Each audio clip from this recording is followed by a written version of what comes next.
Hello, this is Cheryl Lampard. I'm coming in a little bit early to make sure that you can see and hear me, which I hope you can.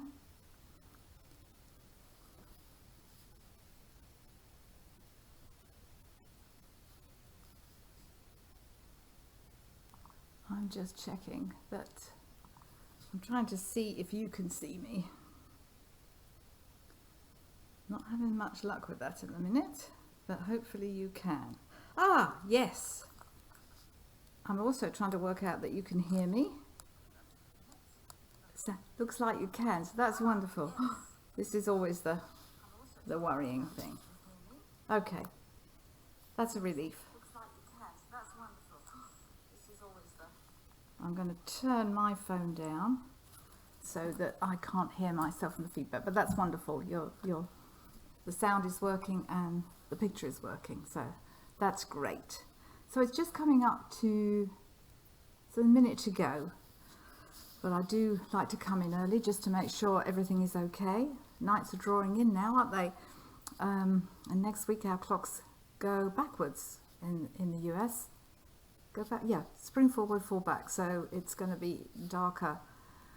It'll be lighter actually, yes, so we may have a bit more light next week and going forward until it gets really dark again. And I know the lighting in my studio isn't perfect yet, but we are getting there. But as long as you can see what I'm doing with my hands, that's the most important thing. So it's now 7 o'clock. So welcome indeed to Knitter Matters. This is season 3, episode 15. Thank you for joining me, whether you're watching live or the replay later. I'm really glad to have you watching. Thank you. I'm Cheryl Lampard. I'm an image consultant. I'm a fibre artist. I'm a knitting educator. I'm a craft yarn counsel, certified instructor, and I used to be a yarn store owner. I loved teaching people how to knit then. I love it just as much, if not more now. Before we get started, I just got to show you my latest little thing. Oh, look at my little sheep caddy. How cute is that? I saw this on the Jimmy Beans online website and I just had to have it, and it's really handy. It's nicely weighted, so it's not going to slip off my desk when I pull out the scissors or my little tools here, but I thought that was so cute I just had to have it. So it's by Lantern Moon. I'm sure it's available elsewhere, but I just thought that was delightful. So that's my little sheepy tool caddy, as it were. Okay, so today we're going to talk about brioche stitch, brioche knitting. And in episode 38 of season 1, we covered brioche knitting in one colour. And I showed you how to knit this headband, this purple headband. Let me move that. I won't go over how we did this again in this episode, other than to say, if you've never done brioche before, I do recommend that you familiarise yourself with the one colour brioche knitting first, because two colour brioche is a bit different. Now, I posted the replay of season 1 episode 38 on Knitter Matters Facebook page last week, so it's there as a refresher if you want to remind yourselves. Or of course you can go to our YouTube channel, Knitter Matters YouTube channel, and you'll find it there. So if you've never seen or done brioche before, the stitch pattern produces this lovely, squishy, lofty, ribbed fabric. It's reversible, it's double layer, because you've got these pronounced ribs, so it's very warm. Brioche stitch is also known by different names: shaker knitting, English rib, fisherman's rib, among others. And in the Netherlands, it's called patenstiek.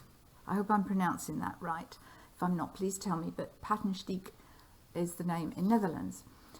And sometimes so although there are a variety of names for the finished look as brioche, the finished knitting looks the same, although the technique is sometimes differently done. But largely, for all those names, the finished knitting looks the same. So brioche can be knit flat, as here, meaning that it's not joined in the round. It's you turn the work sort of. We'll come to that in a minute. You turn the work on just ordinary standard knitting needles, as this is, or it can be knit in the round. This was a piece of knitting. My first time that I ever did brioche was actually doing it in the round. There are people that think that doing brioche in the round for 2-color brioche is easier than doing it flat. I'm not sure if it is or isn't. Again, it's down to personal preference, but I do know I didn't find this so hard when I did it, although it is a bit trickier knowing where your yarn ends should be, or which yarn should be where when you start the next round. But like everything else, the more practice you do, the better you get at it. But this was my attempt in the round. Okay, so there are a few things to know about knitting brioche. Particularly, it has a bit of a terminology of its own. Let me come back to, oops, there we go. Yeah, that's where I wanted to be. So there's special terminology and abbreviations, and it's very important to get to understand these. Actually, I should have stayed on the screen with the worktop because there's something I want to show you here. So some of the terminology that you're going to come across, BRK is something that means brioche knit, or the term that I prefer, bark. BRP, brioche purl, burp. I kind of refer to it as barks and burps because in my mind I know instantly what those are, whereas if I think BRK, BRP, I've got to sort of translate it. It's just the way my mind works, but whatever works for you. You probably won't see bark and burp written in patterns in the instruction, but it might be referred to as that. But it helps to know what they are. BRK is brioche knit, bark, BRP, brioche purl, burp. And then this other one down here, SL1YO, slip one, yarn over, slip one, yarn over. That's sort of done at the same time, but it'll become much easier when you see me do it and when we start doing it. But it is very important that with those yarn overs that they're done in a specific way, otherwise you won't get the stitch pattern that makes it brioche. And again, you'll see as we go along. There are other brioche abbreviations, but there's no need to go over them now. Your pattern, if you start working brioche from a pattern, it will explain them in the glossary. But the ones I've showed you here are the one all you need to know about to get started. The other things you need to know are that slipped stitches are slipped purlwise. That's fairly standard, unless it's otherwise stated in the pattern. Now, in 1-color brioche, each row is worked twice, i.e. 2 passes give you 1 row of the pattern. And in 2-color brioche, the same thing applies, but because we have 2 colors, we need 4 rows to make 2 rows in 2 colors. So we've got 2 colors, we need 4 rows of pattern to make 2 rows of 2 colors. Again, that'll become clearer, I hope, when I demonstrate it. Now, although we are knitting flat, this is our brioche, this is my brioche sample in 2 colors, knitted flat. Although we're knitting flat, we need to use DPNs or a circular needle because we're not always turning the work. We're sliding the stitches sometimes. You can use DPNs. I've used these are sort of 7-inch ones. It depends on how big your work is, or you can use a circular. Really, it's your personal preference what works for you, but I guess if you're knitting a garment, you're probably going to want to use a circular and then slide the stitches up and down just to hold that amount of stitches. Otherwise, it would be a very long DPN. So I do recommend working a selvage stitch or stitches on flat 2-color brioche, because if you don't, unlike our 1-color brioche, two colour brioche, it can be quite hard to control the edges, especially when you're starting out. And again, if you're, after all, if you're making a garment, these edges, your selvage stitches, are going to be enclosed in a seam. If you're making something like a scarf or a shawl where the edges are finished, you need to perhaps find a more decorative way of doing your selvage stitches. But for the purposes of this demonstration, I'm just doing a garter stitch, one knit stitch at the start and end of every row. I also suggest you use a row counter. I shall be using mine in this demo. Again, it can be a bit challenging when you start with two colour brioche to figure out what row you're on. So make life a bit easier for yourself and use a row counter, whether it's something like this or you write it down. I'm going to be using this while I'm demonstrating and talking because it's doing all those things at once. I'm probably going to, I don't want to lose my place. So here we go. Let me just show you, this is a sample that I did, it's 20 stitches. Now, I said to you earlier about to do two colour brioche, 4 stitches make 2 colour rows. And if you count up my column of rows here, actually might be easier on this side where the pink stitches are showing. But if I count these up, I have done 20 rows. But actually I've done 40 because each one of these is 2 rows and each one of these is 2 rows in one colour, 2 rows in another. Confused? You won't be as we go on.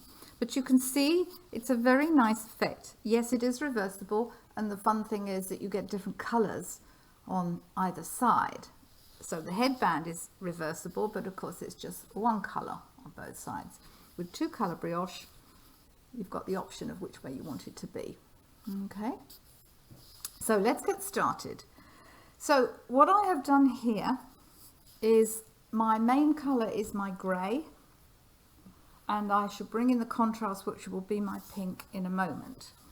So to start off with, I have cast on 12 stitches here, 2, 4, 6, 8, 10, 12. I've used a long tail cast on here. You can do other cast ons. You don't, although you want brioche cast ons to be stretchy, you don't want them to be super stretchy, but you also don't want it too tight. Out of the two, I'd rather it was a bit more elastic than too tight for brioche. But whatever cast on you want to use is fine. So I've cast on 12 using a long tail. So my first row here is a setup row for my first colour, which is my grey, my main colour. I'm just checking to see if there's any comments. No, okay, that's fine. So my first row is colour A. It's actually a right side row. Let's not get too caught up with that. But it's using my main colour, which is my grey. So my first stitch is for my knit stitch, which is my selvage stitch. Then I will knit 1. And now I'm going to do slip 1, yarn over. So I bring my yarn forward, I slip purlwise, and now this is where these yarn overs are different to normal yarn overs in knitting, because we don't want a hole.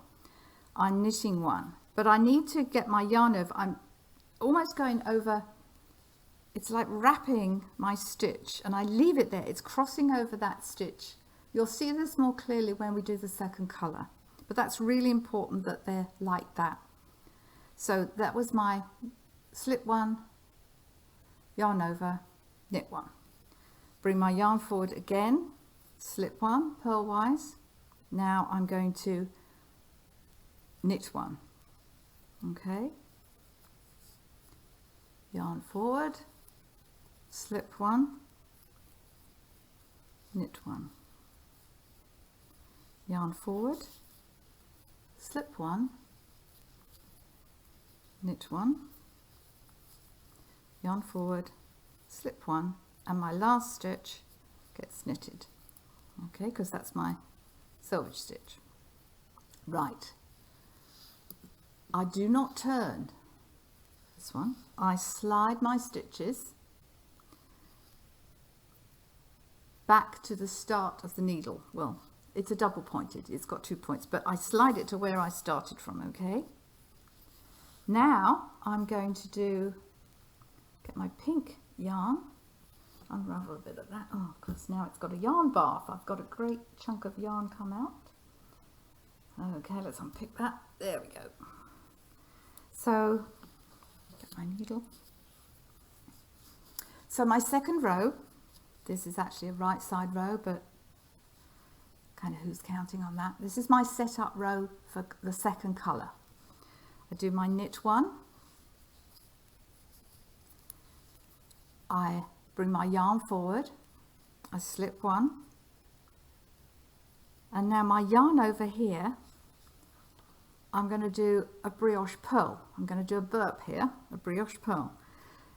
Now, because I need the yarn in the front, because I need the yarn forward to do a purl stitch, I do wrap that right round and over. And now my brioche purl, what that means is that I'm knitting those 2 stitches together. Except they're not 2 stitches, it's the yarn over from the previous row and the stitch. I'm going to carry on and then you'll see it more clearly when I've done this row. So this is my brioche purl, my burp, okay? So my yarn is already at the front, so I can slip that next one. Got to do another brioche purl, another burp. My yarn's again, it's in the front. The next stitch is a slip one. Bring my yarn over and round, brioche purl. Slip that one purlwise, bring that round, brioche purl. Slip that one, bring that round, brioche purl. And my next stitch will be the knit one for the selvage stitch, and I'm forgetting to use my row counter. So that's 2 rows. Now on this one I do turn it. Let me just pause here and show you. So those yarnos are wrapping over the stitch.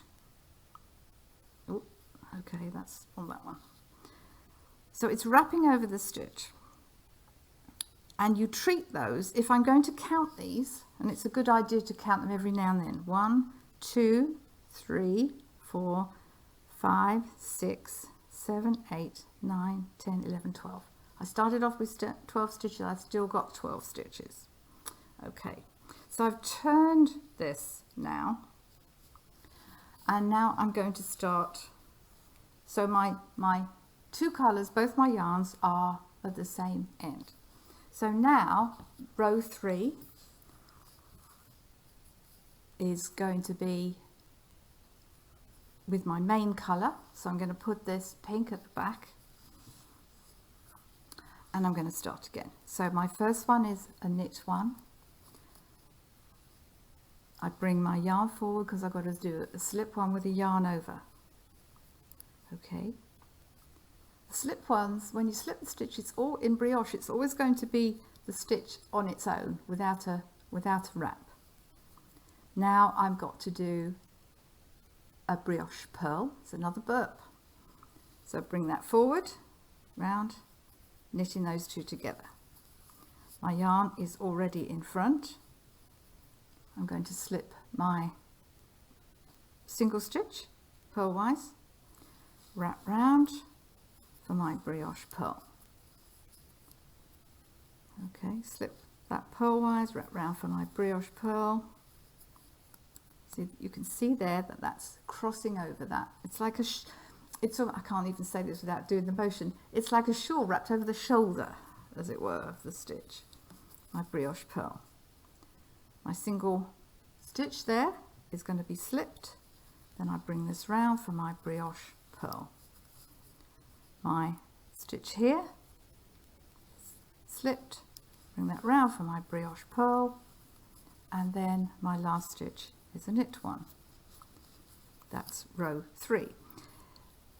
If this gets a bit loose where you've joined the colour, sometimes I like to actually tie a knot, just join it to the yarn to start off with, and then I can release that later. I don't like knots in my knitting, but if your yarn is a bit slippery, you can do that. But if not, and you just leave it hanging, just give it a little tug every now and then, just to tighten it up. But you can see why we use those edge stitches, those selvage stitches, because if you didn't, it's very tricky to do those yarn overs at the end of the row, and you've got another colour to deal with. They get a bit sloppy and it tends to sort of separate. Right, so that was row 3. I'm going to slide that back to the start of my needle. Now, as you can see, this looks like nothing at the moment.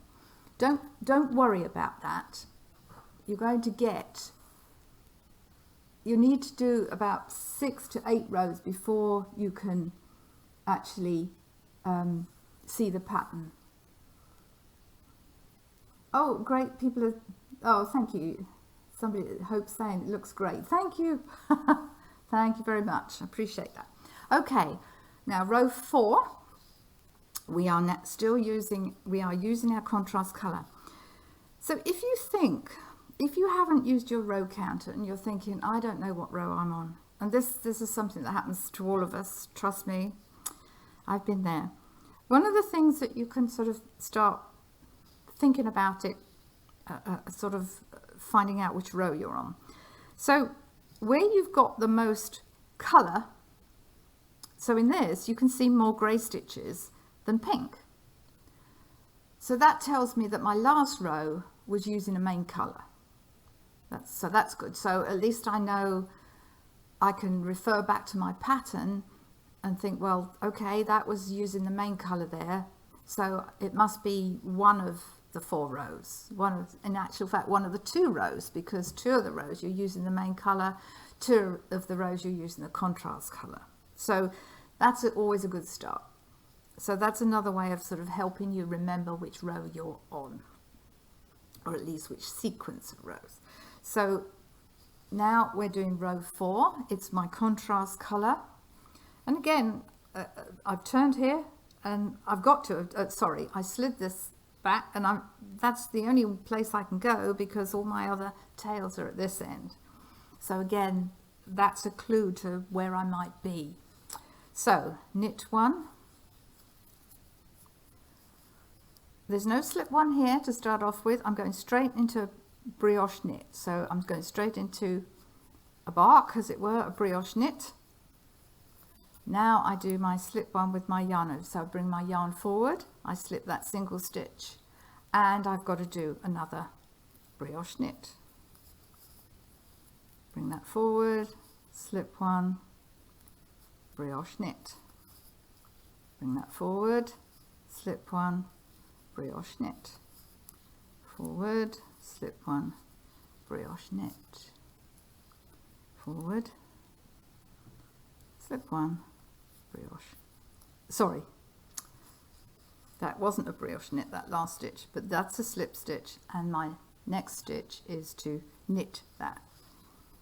Okay, so you can see now the colour sort of pattern has changed. I've got more pink on my needle than grey, so I know that whatever my last row was, it was using the contrast colour. Now I do turn the work this time. You can now see the pattern starting. So now we continue, and I'll do a few more rows. Now we will continue repeating a 4-row pattern. And the repeats, the way the repeats work for this sample and for many a brioche pattern, your pattern will tell you, but they work in a similar way. So in our case, the repeats are, it's a row of brioche knits or barks, a row of brioche pearls, burps, another row of brioche pearls, burps, and a row of brioche knits, barks. So it's barks, burps, burps, barks. Okay, I just like saying that. So now we're on row 5, and we are using the main colour again. So it really, we're doing what we did before, but we don't do that setup row. So row 5 in this instance, we're going to, it's my main colour, it's a knit 1. I do a brioche knit, I slip my yarn, and again you'll always know if you're on the right track with your slip one, because it's always going to be a single stitch. Brioche knit, yarn forward, slip one, yarn over, brioche knit, yarn forward, slip one, yarn over, brioche knit, yarn forward, slip one, yarn over, brioche knit, and the last stitch there, yarn forward to do my slip one, and then my last slip is knit. Now this one I slide to the end. Okay, I'm using the contrast colour. I'm going to give that a little tug there just to tighten it up. Now you can see the pattern forming. So that was row 5. I mustn't forget to do that. I'm using the contrast now. Again, starts with the knit one. I bring my yarn forward, slip that stitch, and we're back to our burps. So I've got to bring that round. It's already in front. I just slip that stitch, bring it round, brioche burp. Pull out my yarn a bit. Getting tangled up, slip one purlwise, yarn round, brioche purl, slip one, brioche purl, slip one, brioche purl, and knit one.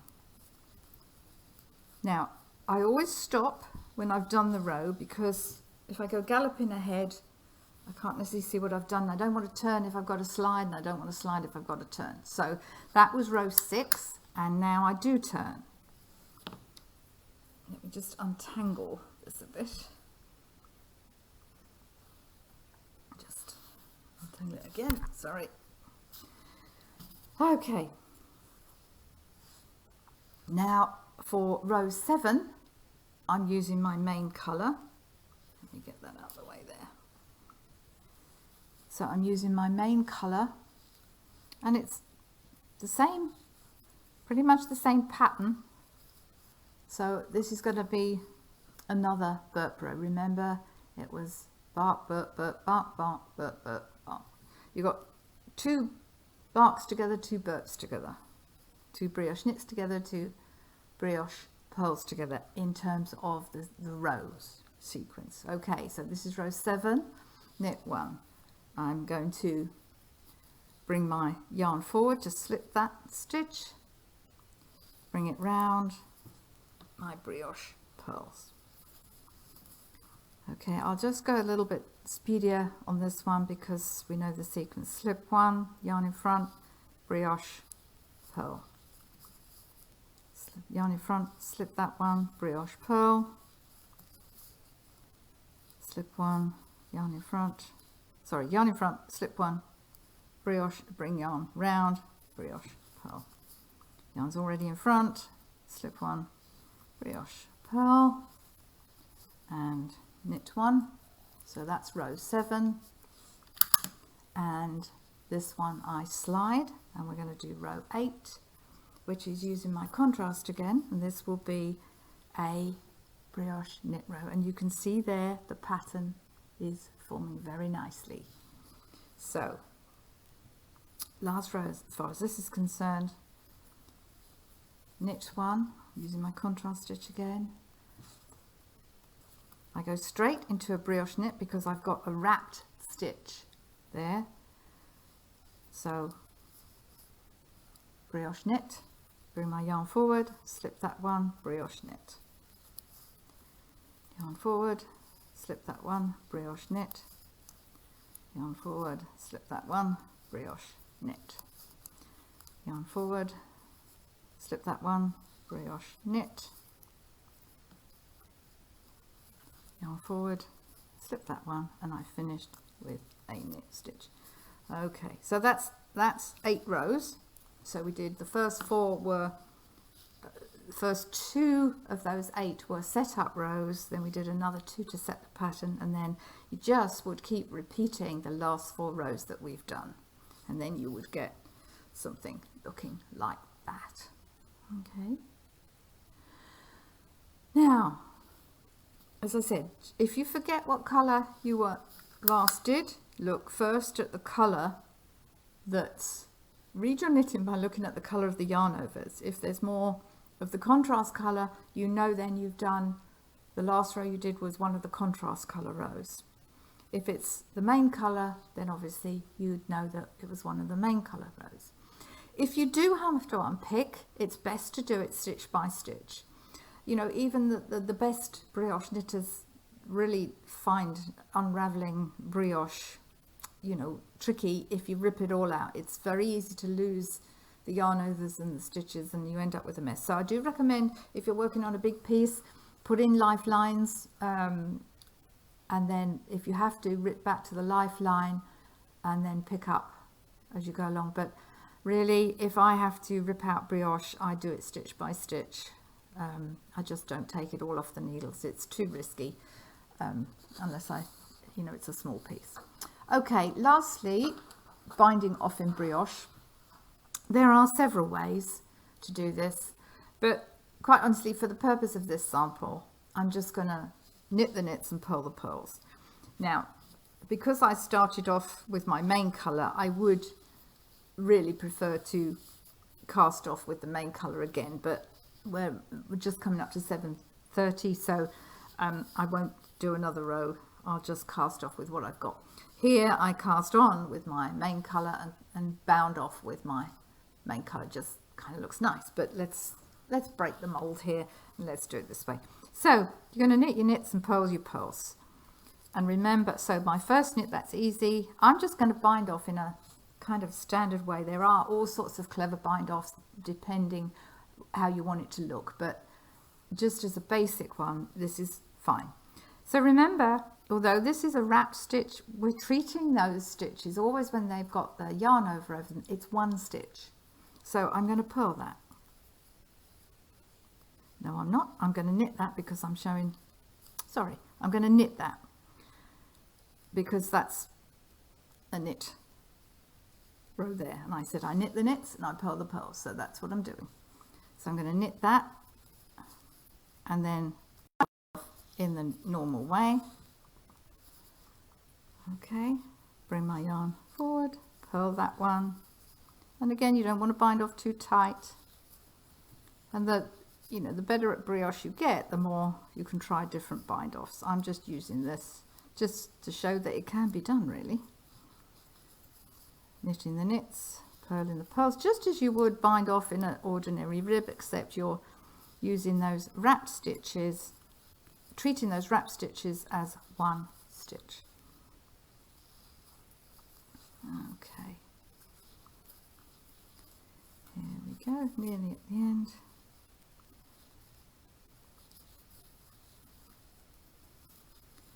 Got my yarn caught up on my desk here, never mind.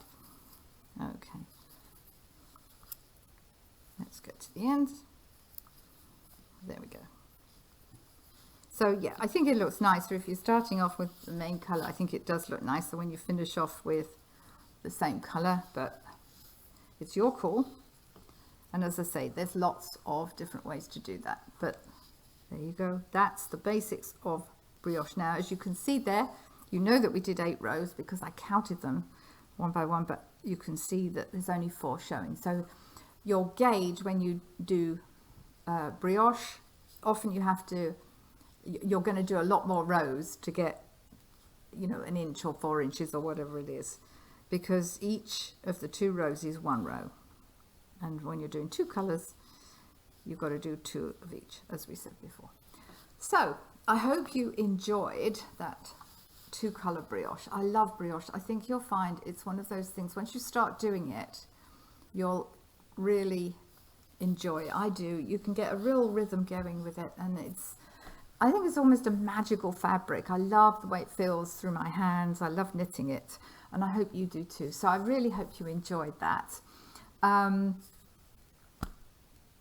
Feel free, as always, to email or message me if you have any questions about brioche or any other knitting topic. If you'd like me to feature a particular knitting technique, do let me know, because I come up with what I think you might like to learn. But if you've got a burning desire to learn something, please let me know, because if you want to learn it or you want me to go over it, somebody else will too.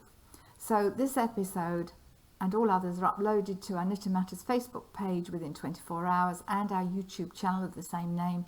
The replays are available at any time. The easiest way to search for any of them is on YouTube. There's a full playlist on YouTube. And do subscribe to us. I'd love it if you would subscribe to us, and then you get all new Knitting Matters videos when they're published on YouTube into your feed. So if you are searching for this later, it's season 3, episode 15. The one on One Colour Brioche was season 1, episode 38. This is season 3, episode 15. So until next time, thank you again for watching. Until next time, keep well, keep calm, and keep knitting. Bye for now.